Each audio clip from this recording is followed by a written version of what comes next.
A straight man shares his first love with a gay boyfriend and why he still stands by him after the breakup. I didn't expect my first love to be with a man. And I definitely didn't expect the man I loved to leave me because he finally realized he could never love me the way I loved him. My name's Nathan. I'm from Indiana. The kind of town where people wave from tractors and think, queer, is still a punchline. I was 22 when I met Eli. He was the opposite of everything I knew, free, fearless, and unapologetically confusing. I was straight, I still am. At least, that's the label that's always fit best.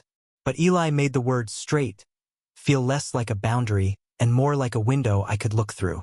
We met in college in a film appreciation class I took because I thought it would be easy. I didn't expect to fall in love with the kid who quoted Moonlight in the middle of a discussion about masculinity in cinema. He wore chipped nail polish and called himself emotionally feral. I didn't even know what that meant. But when he laughed, I felt like the world tilted just enough for sunlight to land on me. First, it was friendship. Movie nights, too many frozen pizzas, sharing earbuds on walks across campus. I remember the first time I realized something had shifted was asleep on my dorm bed, curled up like a cat, and I was reading of mice and men for the third time. I looked over at him and felt this warmth in my chest that didn't ask questions. It just existed. We kissed 3 weeks later. He kissed me, actually. I didn't move. Not because I didn't want Tobit, because I was terrified. Of what it meant. Of what it said about me. Of what I would lose if I leaned in. But I did. Eventually. We were together for a year and 4 months. It was messy and beautiful and terrifying. I've had girlfriends before, but nothing had ever consumed me like Eli. He made everything poetic and painful. He wrote me love letters on napkins. He cried in my arms when his dad told him he wouldn't come home for Thanksgiving if Eli brought the boy. That boy was me. I still have that napkin, by the way. But somewhere around month 10, Eli started changing. Or maybe it was always there, and I was just too blind with love to see it. He started pulling away after we were intimate. He stopped laughing as much. He flinched when I called him my boyfriend in public. And then came the talk. You know, the one. The one where he sat across from me in the booth at our favorite late-night diner and whispered, I think I'm gay. Like completely gay. I knew it. I knew it before he said it. But it didn't stop the words from slicing through my chest like broken glass. I thought you knew I was figuring things out, he said. I thought you understood that this might not be forever. The thing ISI did know. But that didn't make it easier to be the test run for someone else's clarity. We broke up that night. He cried. I didn't. I waited until I got to my car, where I screamed into the steering wheel until my voice cracked. Not because I hated him, but because I loved him enough to want to be wrong. People always tell stories from Eli's side. The journey of coming out, the bravery, the self-acceptance. And yeah, he deserves that. God, does he deserve it?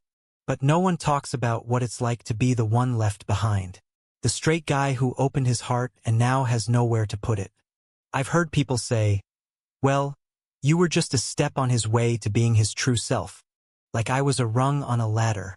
But I wasn't a rung. I was a person. I am a person. I loved him without needing him to explain himself. And even now, 2 years later, I'd still defend him in every room that tried to make his identity a weapon. People have asked me if I regret it. Loving a man who couldn't love me the same way forever. No, I don't. Loving Eli taught me things no one else could have. About compassion. About how identity doesn't always arrive on time. About how good straight people can still show up for those who leave them behind. We don't talk much anymore. He lives in New York now, dating a dancer named Marcus. They look happy. And I mean that not in a passive-aggressive way, not as a lie I tell myself while drinking alone. I mean it because I remember who Eli was when he was scared, and now I see who he is when he's free. Do I miss him? Sometimes so much I can't breathe. But love isn't ownership. And sometimes, the kindest thing you can do is take a step back and clap for someone else's becoming even if you don't get to be part of it. I'm telling this story not because I need pity. I'm telling it for every straight person who's been the side road on someone else's main journey. You're not invisible.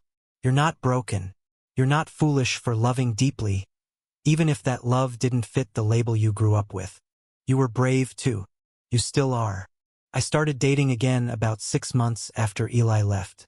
Not because I was over him, but because I was trying to be. It was like trying to cover a burn with a band-aid. You still feel it underneath, no matter how small the wound looks to others. Her name was Sarah. She was kind and warm and had this beautiful, steady energy, the kind that didn't rise and fall like waves. I clung to that calm like a life raft, and for a while it helped. I didn't talk about Eli with her, at least not at first, but she knew something haunted me. One night, after we'd had wine and were lying on her couch watching The Office, she turned to me and said, "You still miss him, don't you?" I wanted to lie. I wanted to say, "No, I'm good. I'm here now. With you." But all I did was look away. And in that silence, she got her answer. She didn't get angry. She didn't cry. She just placed her hand gently over mine and said, "You don't have to stop loving him to be with someone else. But you do have to make room." I realized then that I hadn't made room. My heart was still a shrine to Eli, one I visited every night when no one was watching. Sarah and I lasted 7 months. She deserved better. And I told her that. I told her everything finally one cold evening in February. We were parked outside her apartment, the windows fogged, the air between us thick with unspoken things. She nodded after I finished, tears shining in her eyes but not falling. "I hope one day," she said, "you find someone who doesn't remind you of him and that it feels okay." That sentence echoed in my head for months. I started therapy not long after. I told my therapist, an older black man named Leon, that I didn't know what to do with all this emotion, that I wasn't gay, wasn't bi, wasn't anything outside what I'd always been, but that somehow, this one person had broken the rules of how I thought love was supposed to work. He looked at me and said, "Sounds like you weren't trying to define your identity. You were just honoring your connection." That word meant something. It didn't erase the heartbreak, but it reframed it. I wasn't broken for loving Eli. I wasn't a fool for holding on. And I wasn't weak for still carrying him with me. Still, moving on was slow. It wasn't about finding someone new. It was about learning to be alone again without turning that loneliness into bitterness. Some nights, I still scroll through his Instagram. I see the selfies with Marcus, the activism posts, the Pride Parade videos where he's laughing, covered in glitter, waving a tiny flag in the air like a kid on Christmas morning. Sometimes I smile. Sometimes I close the app and lie in bed for hours, staring at the ceiling. But I never resent him. I never wish I could undo what we had. Because what we had was real even if it had an expiration date. Once, I bumped into his mother at a bookstore downtown. I was looking at a poetry section when I heard someone say, "Nathan?" I turned around and there she was, Lisa, the woman who had hugged me like a second son for a year and a half, even when her husband turned his back on his own child. She hugged me again, tighter this time. "I miss seeing you around," she said. "Eli talks about you sometimes." I didn't know what to say to that. What was the right response? Tell him I miss him too? I still love him?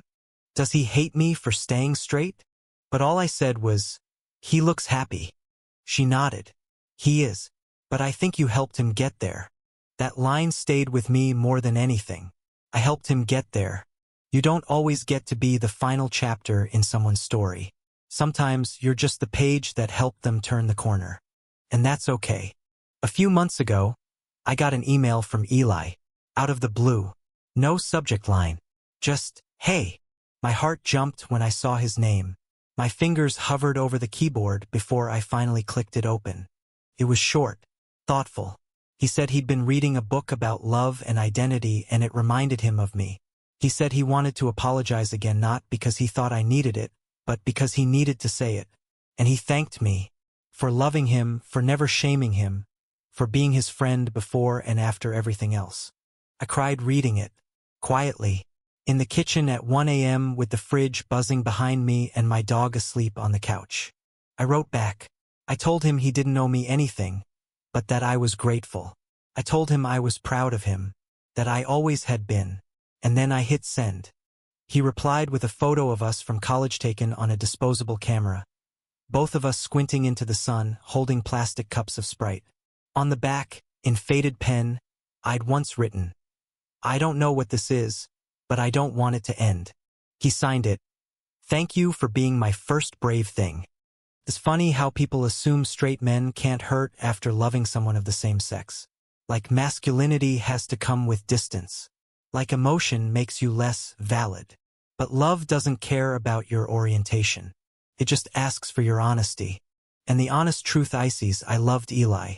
Yes, I still do in a way. Not in the wanting back sense, but in the you-shaped me kind of way. Some loves end. But the lessons, the tenderness, they echo. People don't always talk about the straight folks who are part of someone else's queer awakening. The ones who watch someone they love walk into a light they couldn't follow. We get told, be happy for them, and we are. But that doesn't mean we don't grieve. I grieved. I grieve still. But grief is not a failure. It's proof you showed up with your whole heart. If there's anything I'd want someone to take from this, whether they're gay, straight, questioning, or simply human, it's this: your love mattered. Even if it ended, even if they moved on, even if they found someone who made more sense for who they are now. You were not a detour.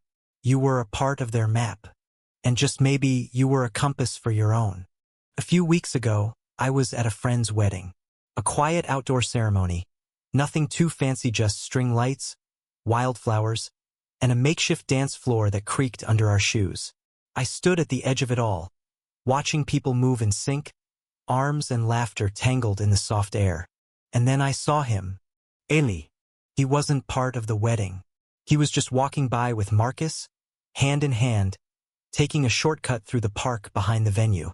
We locked eyes briefly, just enough for something to pass between us. Not longing, not regret, but recognition, like two people who once survived the same storm. He raised a hand in a small wave. I returned it. No words, no need. And then he was gone. I didn't chase him. I didn't text. I didn't wish he'd turned back. That moment was perfect, as it was a soft exhale after a chapter long closed. The kind of moment you don't ruin with more. Later that night, a girl I just met asked me if I believed in soulmates. I smiled. Not bitterly, not wistfully, just honestly. I believe some people come into your life to wake you up, I said, and others come in to stay, but every one of them leaves a mark. She looked at me like she didn't know whether to hug me or write that line down. I didn't need either. I just needed to say it. That's the thing about love stories that don't end with a kiss or a ring or a forever. They still count. We don't talk enough about the kinds of love that aren't meant to last, but are still meant to be, that teach us who we are, what we need, what we can survive.